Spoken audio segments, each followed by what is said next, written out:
Balaygi itinaramid nga mas wedding idiya kalman aday to'y kita mismo nga minisa when pinagkasar ni Monsignor Cosmeyor Rosimo Jr. No sa dino nga sa ngapulo ket upat dagitay nag-aasawa aday ito'y ket naggapo iti mismo Metro Vigana na nadermet the Vice Mayor Randy Singson iti City Councilors ken dagitay met national agencies iti syudad da Vigana agsipod deti partnership ti City Government of Vigan ken iti conversion of St. Paul Parish Family Life Apostolate and Local Council of Vigana ket daytoy iti may sa kadagiti nan anay meten nga pakabigbigan di syudad agsipud ta kanayon lat nga mararamid iti mass wedding. Nagserbi pa yakas sa ninong ni Police Lieutenant Colonel Reynaldo Mendoza Jr. ken Chief Inspector Elmer Capuyan iti biyang iti Bureau of Fire Protection. Kasama ti panagsarita ni Ma'am Ada Joanna Faye Artajos.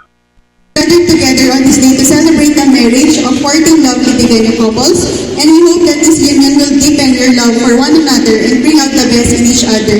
Kas apo dinay pagatatay ni Monsignor, ti may pabalo na pinatayo kay nothing but love. Malagim yung pailan yung love nga na pagatatay?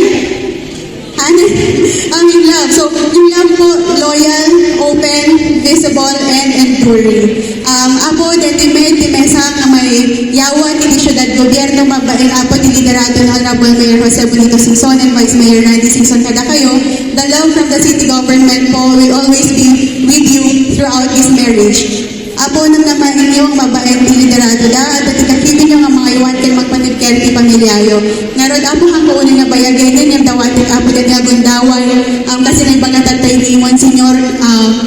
The city government has its unwavering support for everyone. Apo dawatin na niyo agundawan nga kablaawan and to give special mention of course to the CSWDO nga idadaolwan apo ni Ma'am Celia Camaran and her team. Palakpakan tayo ida. Sabi nga nila, rain or shine, ma'am, matuloy din yung mass wedding. Ikarkarigatan ni ma'am ko na. So, hindi Sabado, oray po ng bagbagyo.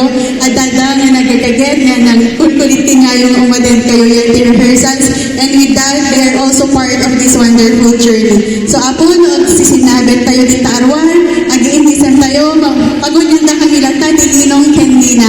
Ayan, good luck, God bless, and best wishes on your journey. Thank you po. Kamaudyanan na makita iti ragsak ti kadagiti matmata. Sawa idiya kalman agsipud sa ngapulo kita upat adagitoy kita pairs dagita ginayada agsipud ta tuloy na tuloy numan pay da bagyo na tuloy latamit dagitaya seminars kita saan nga laped iti ginadakat sa tiempo iti damit paginlayat panagkalaysa iti mata iti Dios. Para ta kapigsan na radyo ti Lucania DWRS Komando ka Barangay Komando 22 Albert Dofredo.